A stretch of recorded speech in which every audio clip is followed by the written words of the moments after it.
amigos do Papo N1, sejam muito bem-vindos, boa noite a todos.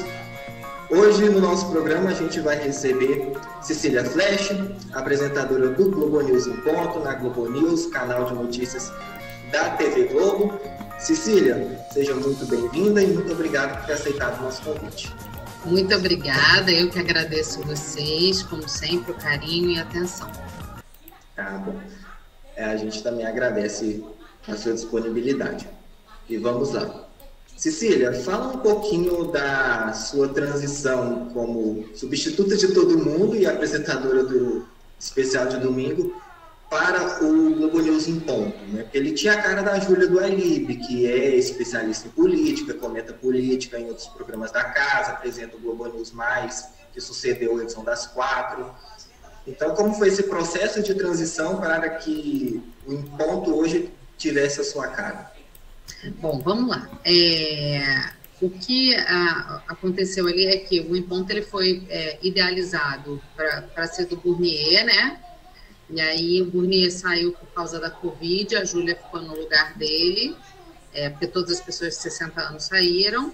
E aí, no momento que a Júlia assumiu e depois virou a titular de fato, ela acabou dando mais o perfil dela, que é de política. Quando eu entrei, obviamente as pessoas não podem esperar isso de mim, porque eu não sou comentarista de política, eu sou realmente uma grande generalista, jornalista, e mais do que simplesmente jornalista, eu acho que eu sou uma comunicadora. Então, a minha ideia é tentar transmitir e explicar o máximo de notícias. Então, eu passei de uma situação em que eu não tinha rotina nenhuma para ter uma rotina. E eu fiquei muito feliz com isso, fiquei muito satisfeita com isso, porque, de fato, era o que eu queria, mesmo acordando às 2h30 da manhã. A princípio, não queria. Inclusive, falei para o meu chefe, eu falei, olha, não é o que eu quero, mas é o que eu preciso de uma rotina. E hoje em dia, eu digo com muito bom grado que é o que eu quero, onde eu estou feliz, é onde eu estou me sentindo realizada profissionalmente, estou fazendo as coisas do jeito que eu gosto, do jeito que eu acredito. Eu acho que o canal tem muito espaço ao longo do dia para política. Como o Em Ponto é um jornal que está ali no começo do dia, então ele vai apresentar o que vai acontecer, mas ele também recupera aquilo que aconteceu ao longo do dia anterior. Eu acho um espaço muito bom para a gente poder falar de tudo mesmo, poder fazer uma pincelada geral, passar pelo dia. O único jornal onde a gente tem previsão do tempo, é o único jornal onde a gente tem a leitura dos jornais, é o único jornal onde a gente tem espaço para falar de outras coisas de forma mais livre, diferente do que a gente vê ao longo da muito mais política e economia, né? Então, a transição foi natural. Eu acho que a equipe também... um raio, vocês viram? Vi. A equipe também... Tomei um susto. Eu acho que vai cair um temporal. Não, já está caindo. Tá. Tomei um susto. Marcelo Pereira acertou a previsão do tempo? Eu nem vi a previsão do tempo hoje. Não vi também, tá? Eu tô de férias, né? Então não rolou. Depois só que eu acho que a equipe também curtia essa ideia, então foi uma transição muito natural, assim. E é claro que eu dei o meu jeito, né? Que é muito diferente do da Júlia e da outra galera ali. Eu tenho uma pegada mais animada, talvez seja a palavra, não sei. Um pouco descolada, porque eu também já percebi que você sempre tenta encerrar um Em Ponto com uma notícia mais amena, né? A gente tenta, sempre que possível. Nem sempre dá certo, né? Se não tem uma notícia de emergência, a gente sempre tenta, sim. Porque, enfim... Para dar aquela quebrada, né? É muita desgraça ao longo do jornal inteiro, então é bom dar um... É bom dar uma quebrada, uma amenizada. Um respiro. Dar um respiro, exatamente. Não dá para falar com você sem falar de um momento... Foi uma das primeiras coberturas internacionais que eu acompanhei com mais afinco. Eleições americanas em 2020. Eu acho um barato. Mas você até falou no podcast que você participou, né, sobre esse momento, que foi na hora que saiu o resultado, foi no sábado. Depois de 4 ou 5 dias de apuração. Era sábado? Era sábado. Como que eu lembro que era sábado? Porque Quem estava de plantão no jornal hoje era o Rodrigo Bocardi. Gente, eu não tinha mais noção do que era o quê, o que era dia, o que era noite. Porque vários dias, não era nem horas, né? Era dias de cobertura. Então, fala um pouquinho para a gente como foi cobrir a eleição americana, aquele rito de apuração. Então, vamos lá. Pesado. Deixa eu explicar para vocês duas coisas. E aí eu aproveito e conto o que aconteceu, que acabou viralizando o momento, né? Eu tenho até esse vídeo até hoje, eu fuçando meus arquivos, eu achei ele por acaso. Então, se der para editar, vocês põem aí, que a gente explica direitinho. O que aconteceu? Não era para fazer a cobertura da eleição americana. Quem ia fazer ia ser só a Leila, trazendo os insights e tal. E aí, de última hora, eles resolveram que eu também ia ajudar, que precisavam de 2 pessoas, que a cobertura ia ser maior. Tudo na Globo News é assim, decidido de última hora. E aí, lá fui eu fazer a cobertura. De um dia, uma madrugada para outra, eu baixei um aplicativo do mapa dos Estados Unidos.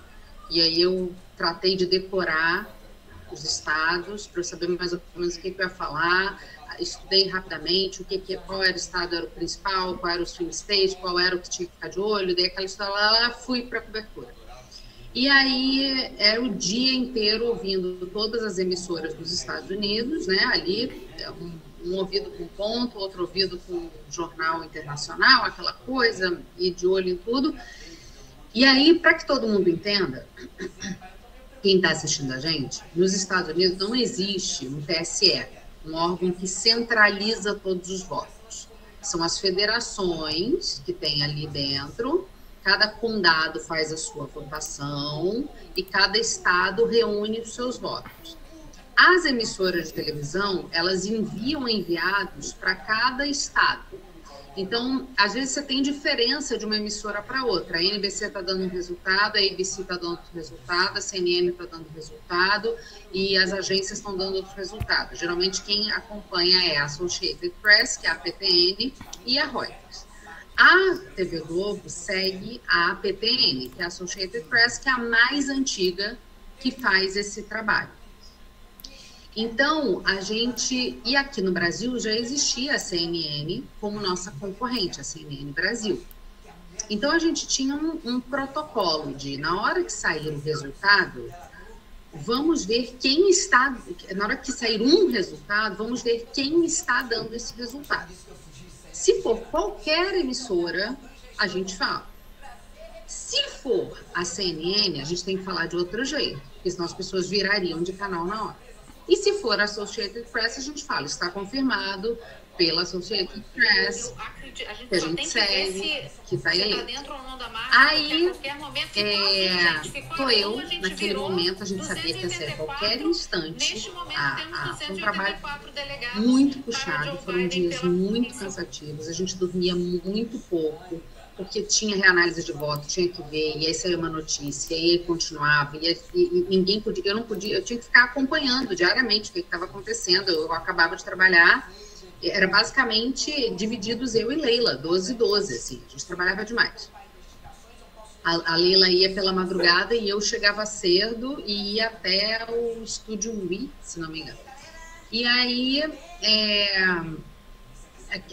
aquela pressão toda ali, muita informação, e eu olhando, vai sair o resultado, vai sair o resultado, vai sair o resultado. E aí eu tava com num ouvido o fone eu acredito, da a gente só tem que NBC, ver se tá dentro ou no não. outro ouvido ponto, tava com o WhatsApp web ligado no computador, e no tablet eu tava com o nosso sistema que atualizava automaticamente com base nas informações do Associated Press. E aí eu acredito, olhei tem que ver pro computador, enquanto eu estava lá fazendo conta para ver que horas, que momento podia virar, quantos votos faltavam para virar, para ficar azul, para ficar vermelho no mapa, né? Para saber se ia ser Biden ou Trump. E aí eu olhei no computador e eu vi uma mensagem do Renato, meu marido. A CNN Internacional já está dando que ele ganhou. Aí eu fiquei desesperada porque a gente estava ao vivo, eu não podia avisar isso Eu acredito, tá a gente aí, só ó. tem que ver se Peraí. tá dentro ou não da margem, porque a qualquer Já a momento gente ficou roda. azul, Aí, gente. ó, Ficou ficou azul, a gente olhando. virou Ó, 284. Peraí. Neste porque, momento pra vocês temos verem exatamente qual 284 foi o delegados momento, para vai Joe pro Biden início pela do Pensilvânia. Então, o que eu tenho a dizer...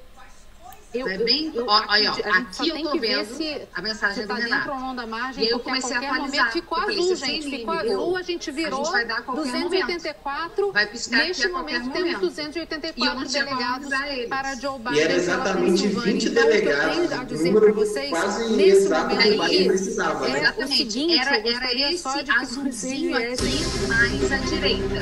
Aí roda a vinheta do urgente para Então, autorizar o volta de novo. pensamento. Volta de novo o vídeo, pra vocês entenderem o passo a passo do que aconteceu. Olha lá. Eu acredito, a Pausa. gente só Eu tem vi que a ver mensagem do se... Renato. Pausa. Aí eu olhei pro mapa, no mapa ainda estava vermelho, não tinha virado nada. se Sério. tá dentro ou não da margem, porque a qualquer Aí eu momento fui pro ficou mapa azul, geral. gente. Ficou Aí eu azul, a falei, gente virou opa, a gente 284. O que eu Neste quis momento dizer com temos a gente 284 virou? delegados Nós, para Luiz, Joe com a Biden pela Associated Pensilvânia. Press. Então, A o que eu nossa tenho a dizer para apuração vocês, virou nesse também. momento E aí aqui, eu começo a procurar é o seguinte, eu gostaria desesperadoramente só no de que celular vocês viessem... o texto que eu tinha que ler. Esses 10 segundos salvaram, né? O texto que eu tinha que ler. Gente, Olha lá, eu respiro presidente fundo. Joe Biden eleito Ai, meu neste Deus. momento. Eu procuro O que texto temos de que eu tinha que informação ler se fosse sobre a isso é o Associated seguinte: a Press. agência de Não notícias se fosse a Associated CNN, eu Press tinha um texto pra acabou ler de em cada projetar resposta, que Joe em cada Biden foi situação. eleito o novo E aí, quando eles presidente viram que eu dos tinha acabado Estados de dar o Unidos. resultado da eleição no ar, aí eles rodaram a vinheta. E daí eu consegui achar o texto, respirar e começar a ler o que eu tinha que ler. Mas aí foi pra internet, que eu tava falando a gente virou, porque eu tava torcendo pro Nossa, Biden. eu vi, eu lembro. Aquela coisa toda. Aí até eu explicar que É melhor nem explicar, não vale. Não valeu. eu expliquei algumas vezes e é claro que nem todo mundo vai chegando gente nova, claro, nem todo mundo viu, então. Não, mas eu lembro desse dia, eu lembro. Foi uma eleição que deu muito a cara do que foi aqui no Brasil também, né? Aí a importância da gente cobrir, ela era muito balizador do que ia Foi até que acontecer. você postou uma vez no Instagram. Se os Estados Unidos pegam uma gripe, a gente pega uma pneumonia. Sempre. Né? Sempre. Invadiram o Capitólio nos Estados Unidos, quebraram tudo aqui, contestaram a eleição dos Estados Unidos, contestaram aqui também. O que acontece lá repercute 6 vezes mais pra gente. Exatamente. Entendeu? Isso aí. Saindo um pouquinho dessa cobertura das eleições americanas, vamos para uma outra cobertura que também foi muito difícil, não só para vocês, jornalistas, mas para o mundo como um todo, né? Que foi a pandemia. Você percebeu que durante a pandemia, por conta de grupo de risco, né, afasta algumas pessoas, muda a escala e distanciamento e tudo mais. Com a pandemia, a sua jornada de trabalho teve um aumento significativo? Absurdo, todo mundo trabalhou muito mais, eu fiquei cobrindo muita gente, porque era eu e o Otávio Guedes, nós éramos os dois diferentões, os dois não pegavam Covid de jeito nenhum. Graças a Deus. A gente era cuidadoso, especialmente ele, que ele tinha que visitar muito a mãe dele, ajudar a mãe dele e tal, que era mais velha. Mas assim, ali, eu arrumava, porque dispensaram todos os maquiadores, então eu arrumava o Otávio. Eu arrumava o cabelo, eu passava uma maquiagem. Era um momento à parte, né? Arrumar o Otávio. Nossa, não, porque eu falava, Otávio, você nunca penteou o cabelo? Você não sabe pentear o cabelo? Ele, pra televisão, não. Aí eu pegava a escova, arrumava o Otávio e tal, porque ele entrava assim, zoadaço, e eu tentando arrumar ele. Mas foi uma carga de trabalho muito grande para muitos de nós, porque estava todo mundo sempre substituindo alguém, enfim. Um volume de informação absurda e, além disso, a pressão psicológica, né? Da gente, primeiro, não saber o que era, não entender direito o que era, depois a gente tem que ficar explicando, reexplicando e falando óbvio, e repetindo óbvio. A gente não aguentava mais. Muito, muito cansativo, psicologicamente falando, sabe? Muito. Foi exaustivo pelo tamanho, pela quantidade de trabalho e pelo assunto em si. Era muito triste. Quando veio janeiro, então, de 2021, com a crise do oxigênio em Amazônia, nossa, era bem terrível. Aí, no meio do caminho, a minha filha ainda foi internada. Um dos episódios mais tristes da pandemia. Pois é, não, a Duda ainda foi internada, a gente até hoje não sabe se foi porque ela entrou em contato com o vírus ou não, mas ela teve todos os sintomas Ela teve uma síndrome inflamatória multissistêmica, que pode ser em decorrência da Covid, então eu ainda fiquei com ela no semi-intensivo, fui para o hospital, voltei a trabalhar, foi bem complicado. Mas, felizmente, sobrevivemos todos. Teve amigo nosso que, inclusive, foi para a UTI, ficou muito mal, mas ali dentro sobrevivemos todos. Graças a Deus.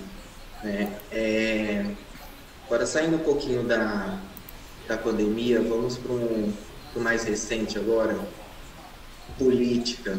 Não dá para uma coisa tá ligada à outra, não tem como não falar, né?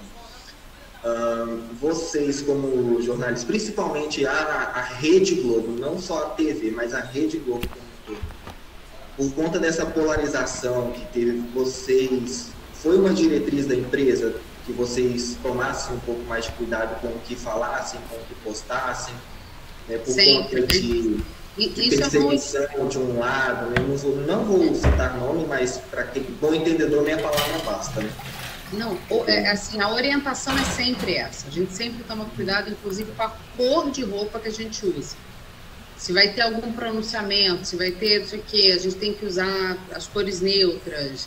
Tem uma época que fica todo mundo usando só cinza, branco, bege, lilás, porque é o que dá. Porque o laranja vai ler vermelho, o outro pode ficar parecendo verde militar. Nossa, era muito... É uma cobertura muito difícil, por razões óbvias, pelo próprio confronto direto com a imprensa. Acho que ficava bem claro o posicionamento de muitos jornalistas, então, assim, não era uma questão de ter torcida ou fazer campanha para ninguém, mas o óbvio tinha que ser dito diversas vezes. Vocês sempre só veem a ponta do iceberg, tenham certeza disso. As coisas são muito sérias, as coisas são muito graves, tem muito assunto que não vai adiante, porque você precisa de prova, porque você precisa de comprovação. Então, assim, não é simples, sabe? E a gente viu o trabalho de todo mundo ali, assim, correndo atrás do máximo de informação que dava, sabe? Para tentar trazer a informação, e a gente teve, particularmente esse ano, a gente já tinha tido em 2018, mas esse ano mais ainda, uma pressão muito grande das redes sociais, né? Então, assim, a gente briga o tempo inteiro com a desinformação, né? Ou com a informação errada, ou com a mentira mesmo, explícita. Então, a gente tem milhares de vídeos, milhares não, bilhões de vídeos circulando no TikTok, por exemplo. O TikTok é uma ferramenta absurda, são pessoas no interiorzão do Brasil que tem um celular e se só uma pessoa tem, aquela pessoa é rei. Então, ela é que vai difundir a informação que ela está recebendo ali. O TikTok tem um símbolozinho ali de encaminhamento para o WhatsApp. Então, a pessoa chegou, você não precisa ter muito esforço para você difundir qualquer informação. Convido vocês a botarem #Lula e #Bolsonaro no TikTok e vejam os números referentes. E vocês têm que entender que toda vez que alguém põe #Lula, geralmente o vídeo é contra o Bolsonaro. Né? Ninguém põe #Bolsonaro num vídeo contra o Bolsonaro. Entendeu? E quem põe #Bolsonaro é porque é favorável ao Bolsonaro. Então, são vídeos contra o Lula. E vejam os números, assim. Era uma guerra constante de ver o que ia acontecer. Em que medida, o que ia ser mais forte. a informação verdadeira, apurada, analisada, tal, a imprensa ou as redes sociais, sabe? Mas a orientação é sempre a mesma para a gente. Evitem, a todo custo, ficar expondo, porque, de uma forma ou de outra, pode manchar a sua informação. Se você der uma informação, as pessoas podem te julgar por aquilo. Então, de preferência, não emitam opinião com relação a isso. A gente pode emitir opinião com relação a fatos, né? É inevitável. Por exemplo, vamos supor que lá atrás a gente soubesse que o Bolsonaro não se vacinou. Você pode falar, é um absurdo o presidente não se vacinar. Não tem problema nenhum. Agora a gente sabe que ele se vacinou. Mas se lá atrás a gente não soubesse, por exemplo, se a gente já soubesse e ele não tivesse vacinado, a gente poderia falar isso. Não tem problema nenhum. Mas sobre o que você acha, o que você pensa, o que você acredita, convicções políticas, aí de preferência não. Exatamente, né? Para evitar também desgastes, que a gente viu demais, brigas, desentendimentos. Isso existe desde 2013, tá, gente? Né?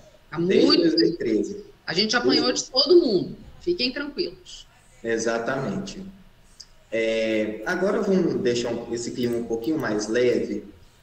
Esses dias atrás eu estava vendo seus destaques no Instagram. Eu gostaria de saber mais sobre aquele episódio que eu esqueci o nome da pessoa, fugiu da cabeça, que alguém fala contou uma piada, eu acho, não sei que, no seu ponto, e você começa a rir. Era o Em Cima da Hora ainda que chamava, não era Jornal Globo News. Isso. Que você dá uma crise de riso e tenta segurar, mas não consegue. Tem 2 episódios, esse do Em Cima da Hora e o com a Heloísa Gomide. O Elô foi ataque de... a da Elô é mais fácil. O da Elô foi ataque de bobiça. Só ataque... A gente chegava muito cedo.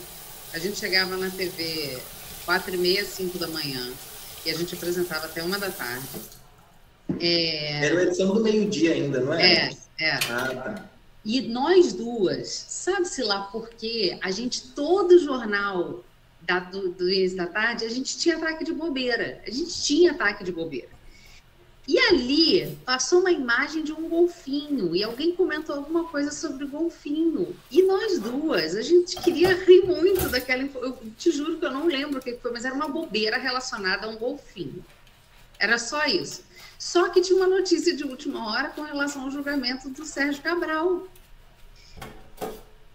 E aí, volta pra gente... Eu olhei para a Heloísa e eu vi que a Heloísa estava muito concentrada, mas o meu erro foi olhar para a Heloísa. Na hora que eu olhei para a Heloísa, ela... Às vezes aqui o pescoço até subindo para segurar a risada. E ela fazendo assim com a mão, ela se segurando, ela se... Meu Deus, quando começou a híbrida da Mariana Queiroz... Porque assim, parece que a gente vai começar a chorar, que a gente começa a se... Você não pode parecer que você está chorando numa notícia daquela, né? E a gente assim, segurando. A sorte é que aquele horário ali, diferente da madrugada, as pessoas não estão vendo televisão, elas estão ouvindo. Então, assim, passou batidaço. Ou vai estar na cozinha, então elas só estão ouvindo mesmo. É isso, não. A Globo News tem muito de rádio, né? Especialmente no horário da tarde, assim, as pessoas não ficam olhando para a televisão. Tanto que toda vez que tem uma notícia que chama atenção pela imagem, eu faço questão de frisar na cabeça, olha só essa imagem. Prepara tudo e olha aqui. Porque eu sei que muita gente não tá? As pessoas estão fazendo as coisas e ouvindo as notícias, né? Então, nem todo mundo reparou, passou batido. Já na madrugada, as pessoas geralmente estão vendo televisão. Elas estão na cama, deitadas, vendo televisão. E aquilo ali foi ridículo da madrugada. Foi outra coisa ridícula, que era uma reportagem sobre o leilão da casa própria. Leilão da Caixa. Feirão da casa própria, não é leilão. Feirão da casa própria. E a última entrevista era com um cara que se chamava Rony Von, e ele tinha a voz assim. E aí o diretor de TV falou assim, putz, ele ainda se chama Rony Von? E falou, Vai voltar. Eu fiquei com aquela informação na cabeça. Tinham 3 notícias muito sérias. Um que era uma arquibancada que tinha desmoronado no Egito, sei lá, tinham morrido 500 pessoas. No outro, era um acidente seríssimo com o filho do presidente da Light, se não me engano, tal, só figurão relacionado, que a pessoa morreu. Tinha uma outra notícia de desgraça. E isso tudo, meu pescoço veio ficando vermelho aqui, assim, ó. E eu só, soltando, segurando. eu só pensando na frase dele na minha cabeça. Aí entrou a vinheta do esporte. Aí, vinheta do esporte, pelo menos eu posso dar um sorriso, né? Falei, vamos falar de futebol. Pelo menos eu podia mudar a expressão. Mas aí, quando voltou dos gols, eu já não aguentava. Porque aí, o Marum, que era o diretor de TV, ficou mudo. E na hora que ele foi me passar o 10, que são os 10 segundos para voltar do VT, ele fez assim, ó. E ele estava dando gargalhada. E aí eu não aguentei. Aí eu comecei a gargalhar. E aí eu recebi um monte de mensagem no Twitter. Porque é isso, as pessoas estão vendo, né? E eu dei gargalhada. E, em vez de eu falar, encerrar o jornal ali, eu ainda fui até o final, gente. Ainda li, ainda chamei o programa na época que era do Renato, a Agenda, meu marido. Não, você tem que falar, então tá, gente, tchau. Deu uma crise de riso, desculpa. Mas eu era muito novinha também, era 2009 aquilo, era bem no início da minha apresentação, que eu fazia a apresentação, assim. Ai, que desespero que foi aquele dia. É desesperador, gente. Realmente. E a gente tá sujeito a isso, né? A gente é ser humano, acontece. Quem nunca deu uma crise de riso no momento? 4 horas e 5 minutos. Ah, sempre. E quanto mais nervoso você fica, mais você quer rir. Exatamente. Eu falo isso porque não são muitas pessoas que sabem isso, mas você deu uma crise de riso ao vivo, eu já dei uma crise de riso num velório. Ah, sim, meu pai. Nossa, eu fico com vontade de afundar minha cara, mas... É o mesmo gatilho do nervoso no cérebro. É o mesmo gatilho. Para rir, é isso. Só pode ser. Não tem... E quando começa, para parar, é só Deus mesmo. Só Deus. É só Deus para... Tipo assim, meu filho, chega, para. Não, aquele dia as lágrimas corriam. Eu fiquei rindo, sei lá, uns 15 minutos. Aí, ó. Achou. 4 horas e 5 minutos pelo horário. Tá sem áudio, né? Tá. Mas dá pra ver na imagem, né? Gargalhada, real. Tem momentos que você dá uma segurada, vai, depois ri de novo. Não, gente, no final que eu falo, a gente vai ficar com o programa. Agenda. É isso aí mesmo. Ainda bem que é de madrugada, né? Imagina se fosse, sei lá, umas 10 da manhã. Não, tinha viralizado tipo a Lilia Whitfib lá, Whitfib do... É verdade, a Lilia Whitfib com o episódio do Viagra. Não, e esse é o auge da madrugada, foi 4 da manhã. E 4 da manhã é a menor audiência que a gente tinha na época. Era lá embaixo a audiência, porque a hora, de fato, as pessoas, ou elas geralmente ficam acordadas até 3, e depois elas acordam às 5. Às 4 é o horário que a pessoa se entrega, entendeu? Então era nossa. Vou dormir. Não tem mais nada? 4 horas e 5 minutos pelo horário. Assim que seguir o programa Agenda. A próxima edição em cima da hora começa às 5 da manhã. Fechar. Tô tentando me controlar, gente. Que tristeza que foi isso. Ai, meus 25 anos de idade. Nossa, novíssima. 25. Novíssima. Isso foi 2009 que você falou, né?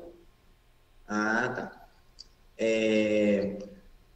Mas agora, saindo um pouquinho da sua carreira profissional, vamos ir para um outro ponto. Você, quando está de folga ou está de férias, vou usar um termo que você usa que eu acho maravilhoso. Você adora fazer vários nada. Eu acho perfeito, gente. O que é uma grande mentira. Eu geralmente aproveito as férias para fazer vários... Que aí eu quero fazer de tudo, né? Mas o conceito de...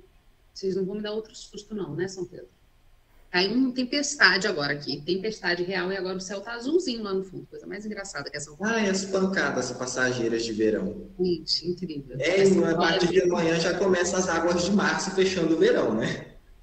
Só fecha verão, pelo amor de Deus. Mas aí... eu faço vários tudos.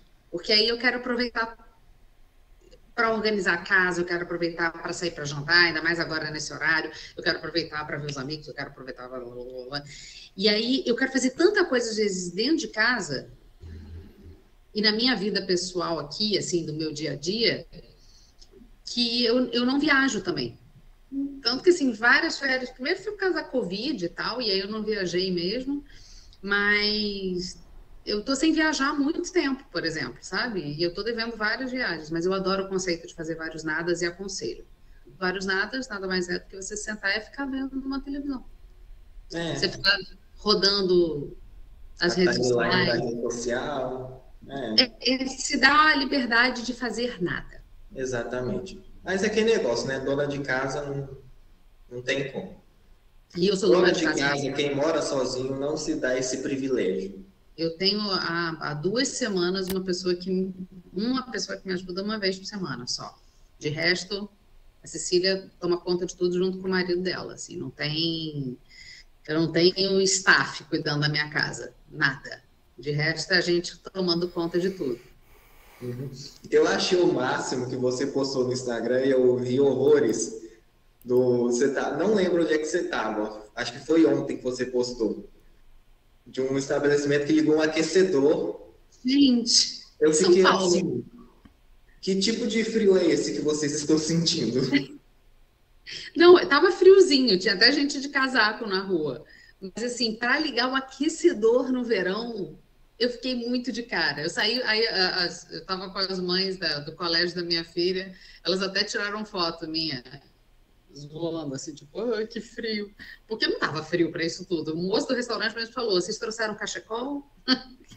Não tava, mas eu tava com o aquecedor ligado. Eu amo. Zero me incomoda.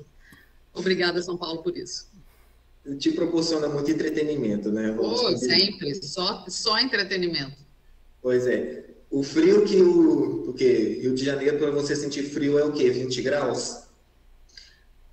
Não, chega às vezes até dar 15, 16, assim, à noite, no inverno, na madrugada. É raro, mas acontece. Aqui já é mais um pouquinho, 12, 13. Ano passado chegou a fazer 10 graus. Não. Nossa, eu adorei. 7? Fez 7. Não, eu amo frio, sou do time frio e é sobre isso. Muito do time frio. Eu tô com muita saudade Eu fico muito letárgica, minha pressão já é baixa, o calor me desanima, o calor me tira força. Aí é uma briga, né? Que eu sou a única que gosta de frio, única, do planeta, aqui em São Paulo, né?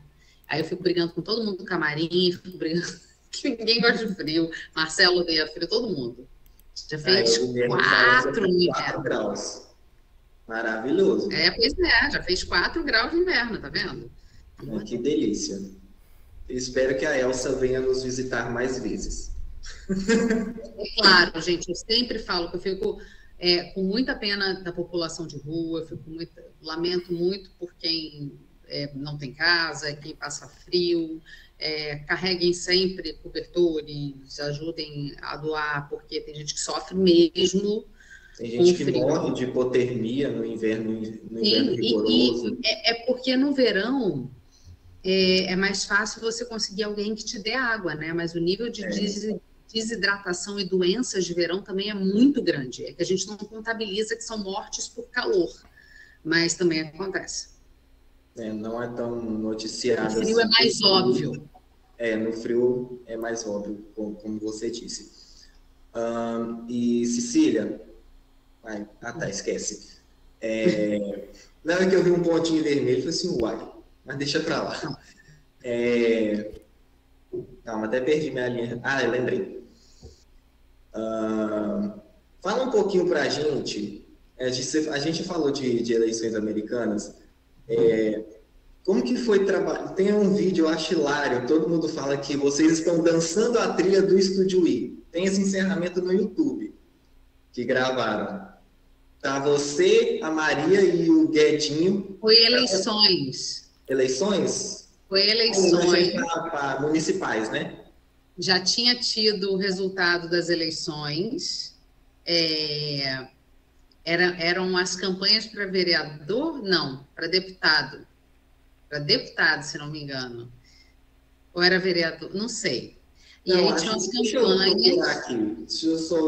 Se eu souber a data, eu vou saber se é eleição municipal ou não. Ai, será que Mas eu acho que era eleição municipal, sim. Pode ser. Então, a gente separou campanhas de trechos de campanha para... É que o Guedinho até fala, como é que é?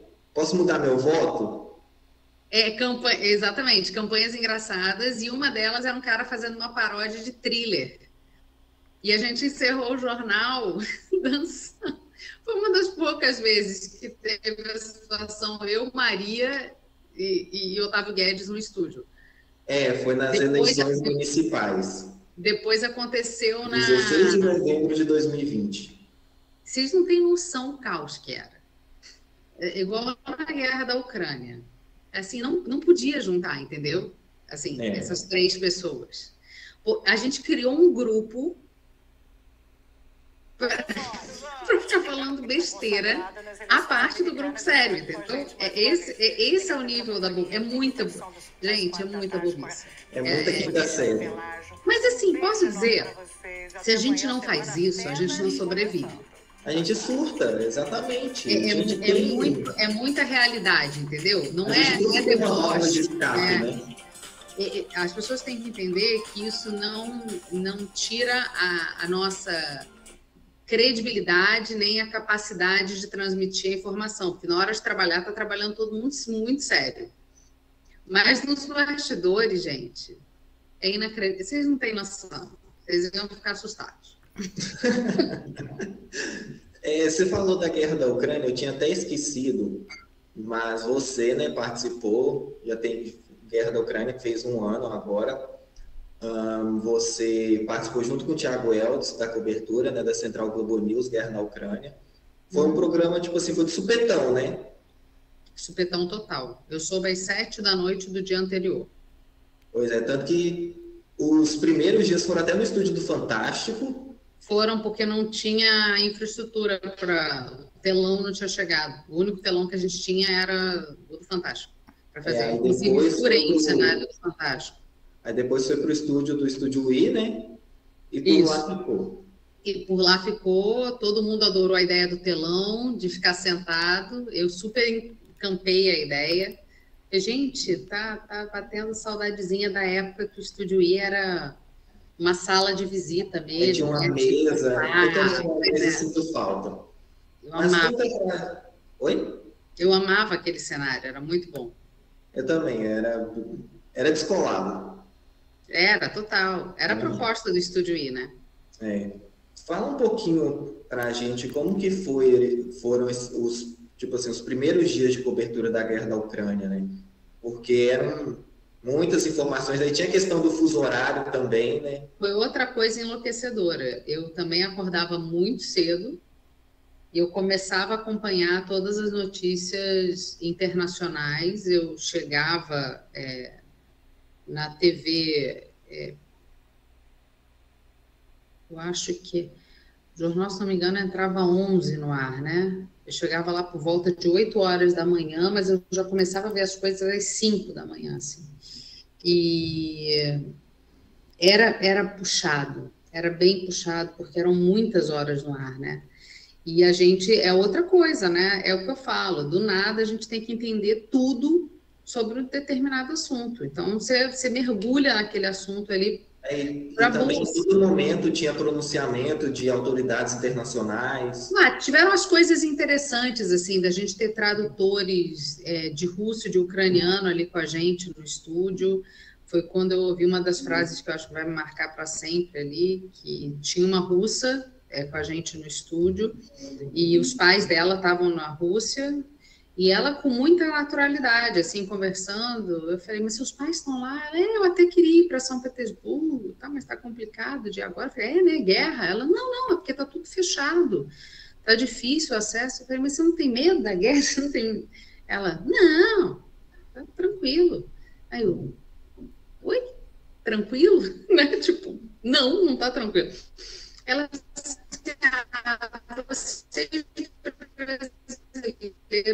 vocês não sabem o que é frio.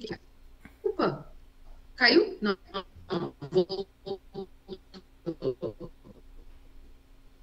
Voltou. Perdeu o sinal, Guilherme? Não. Voltou. E ela falou assim, aqui no Brasil vocês não sabem o que é frio, o que é fome, o que é guerra. Falei, você falou isso no podcast também. Aí eu falei, fome, a gente até que sabe. Ela, não. Vocês não sabem o que é fome, frio e guerra. E aí eu fiquei com aquela sensação, agora assim, você não sabe o que é uma população se colocar à frente de um país, no lugar da sua família, no lugar dos seus amigos. Não. Vocês não têm ideia o que é isso. Vocês não têm ideia o que é ver destruição, bomba, vocês não têm noção. Eu falei, tá certo. Não tem noção, me calei, saí, falei, muito obrigada, boa noite. É das coisas que a gente aprende, né? Tinha uma outra tradutora que ela é filha do Prestes. Filha ou neta do Prestes? Neta do Prestes, acho. E que foi super legal da gente conhecer, porque o Prestes foi para a Rússia, então uma parte da família ficou por lá. Mas é isso, né? A gente acaba viajando o mundo, de certa forma, e mergulhando em culturas diferentes e conhecendo outras coisas. Sobre esse aspecto é muito interessante. Eu sou uma curiosa nata, né?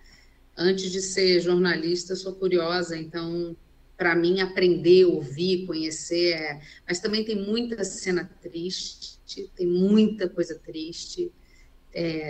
Nossa, quando mexe com criança, então, a gente via cada imagem que a gente tem que deletar depois de um tempo da cabeça. Pois é, e a guerra nos proporcionou imagens muito surpreendentes, né? Muito tristes de se verem. Coisas que quem é da geração 2000 nunca viu, né? Só nos livros de história. Não, então, realmente... Foi bem puxado. Bem complicado mesmo.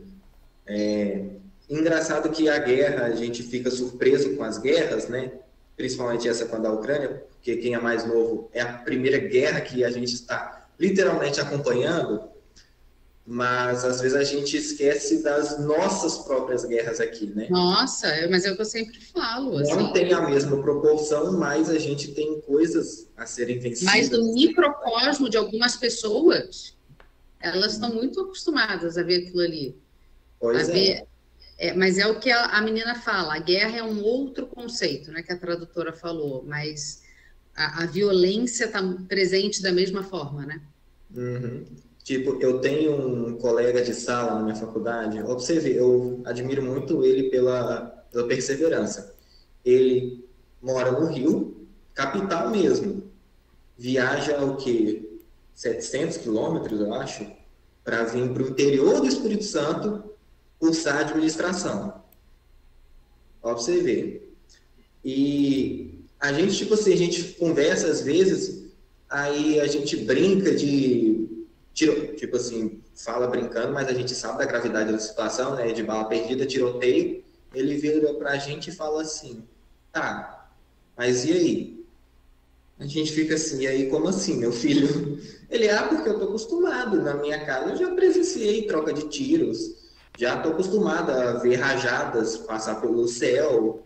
Então, mas esse que é o grande problema, eu acho, do jornalismo também e da vida das pessoas. No momento em que a gente começa a banalizar isso, sabe? A gente não pode banalizar nunca. Quando a gente começa a falar muito de um determinado assunto, há o risco de banalizar. Coisas perde, faz parte do ser humano, entendeu? Então, ao mesmo tempo que você tem que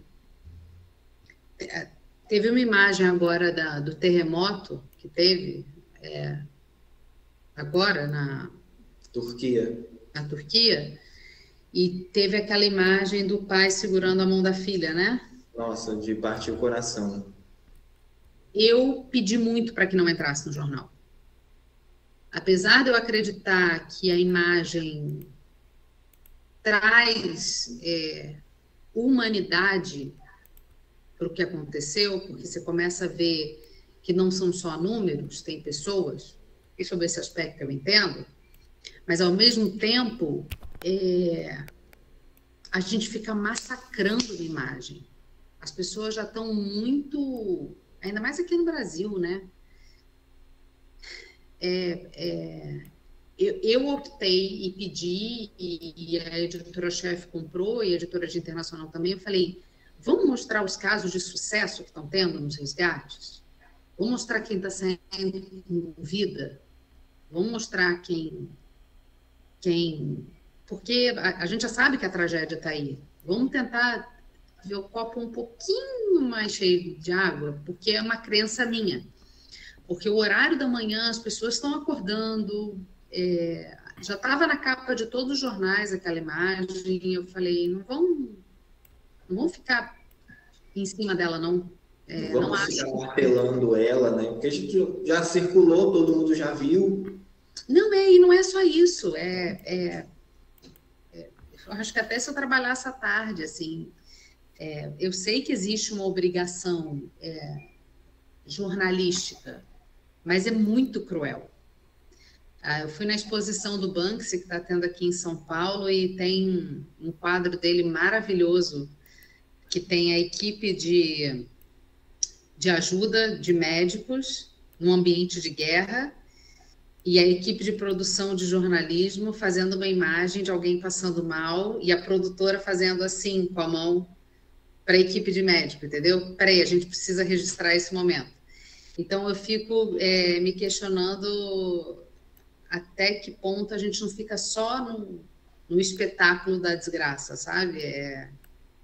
Isso me incomoda, pessoalmente. Muito. Muito, muito, muito. Então, a gente tomou esse cuidado no em ponto, assim. Foi um pedido meu e a galera concordou e eu achei legal a gente conseguir virar essa chave. Assim, que bom, a gente tem que, como você disse, ver o copo meio cheio, né? Tentar ver, porque a gente copo sabe vazio, que nesses casos, a gente sabe que nesses casos, terremotos de grandes magnitudes, infelizmente pessoas vão morrer, mas a gente tem que ter aquela pontinha de esperança de que eu sei que morreu gente, mas tem gente que sobreviveu. Saiu ilesa, saiu com vida. Eu pedi e a galera aceitou. A desesperação de quem nasceu de novo, né? Tentar dar uma pontinha de esperança. Mas sabe que essa é uma filosofia minha, né? É uma coisa minha, assim. O horário da manhã, particularmente, ele tem uma pegada, infelizmente, a gente não sabe por quê, mas é um público que gosta de ver notícia de crime. E quando vem a lapada, a gente começa a falar de crime, a lapada é a sequência de notícias, né? De crime, a sequência ali de notícia de crime, a audiência costuma subir.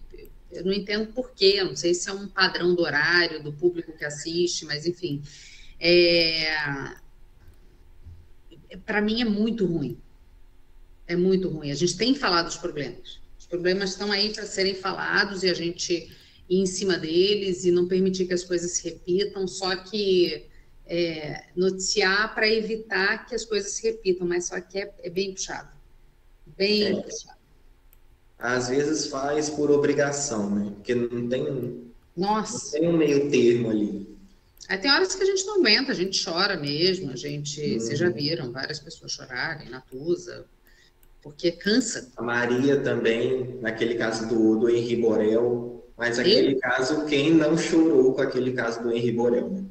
Na época do Henri Borel, eu entreguei para Maria aquele dia. Eu lembro, eu assisti esse dia. Eu estava me controlando para não chorar, porque a gente tinha acabado de acompanhar a coletiva com todas as descrições de cenas e de mensagens, né?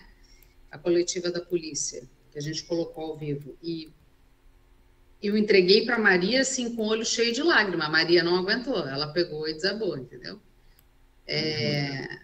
E eu fiquei chorando já fora do ar, felizmente, né? Porque a gente fica feio chorando, não é legal. Mas é isso, cansa muito. Vocês não têm ideia do quanto que cansa. Pois é, e nessa época do Henri Borel, o meu irmão mais novo tinha a mesma idade do Henri. Então, também... Minha filha, quase a mesma idade.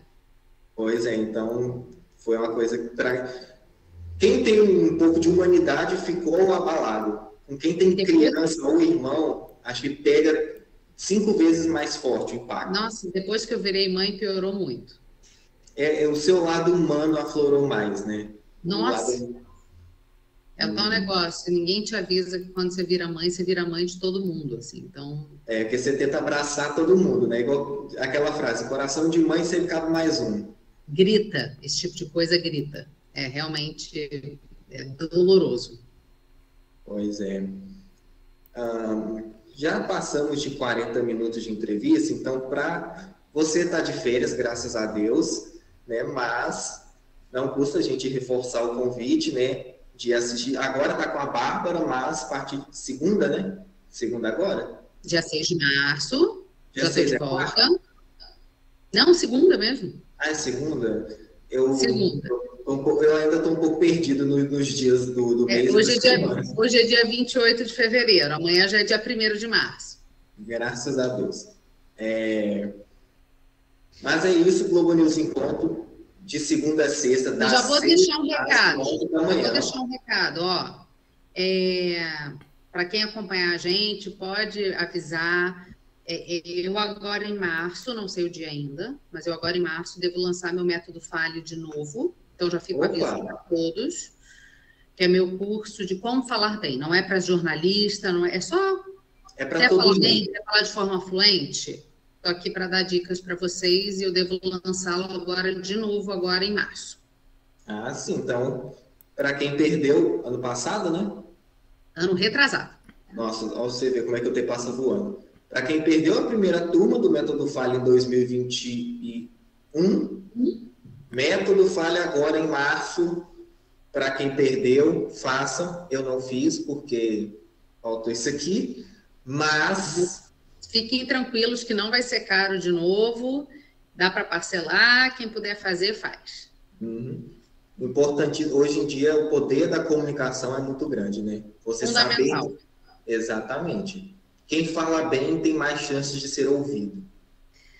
A gente está se vendendo o tempo todo, pensem nisso. A gente está se vendendo o tempo todo. E quem não consegue se comunicar bem não sabe se vender bem também.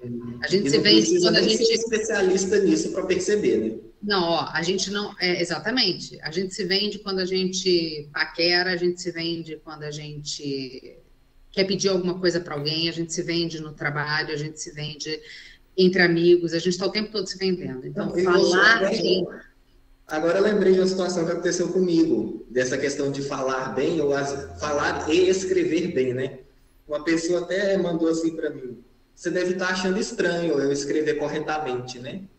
Não, eu estou achando o máximo. É isso. Continue. É isso. Continue. Exatamente, pelo amor de Deus. Né? Porque falar bem, saber se expressar bem, né, já é um diferencial em qualquer setor da vida. Chama atenção. Chama mesmo.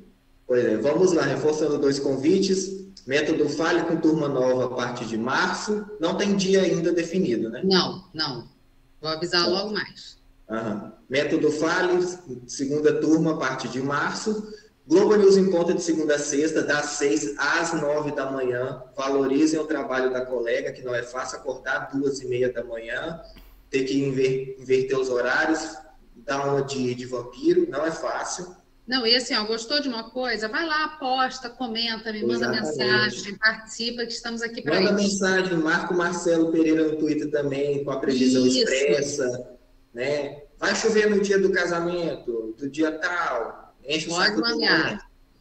Façam isso também. É a previsão da sua cidade? Pede pra gente. Pede também, né? Que é feito do povo para o povo, né? Justamente. Isso aí. Então temos que fazer o máximo para agradar o máximo de gente. Exatamente. Assim não agrada todo mundo, mas se agradar um já está ótimo. Já está maravilhoso, pelo amor de Deus. Essa que é a ideia. Isso aí.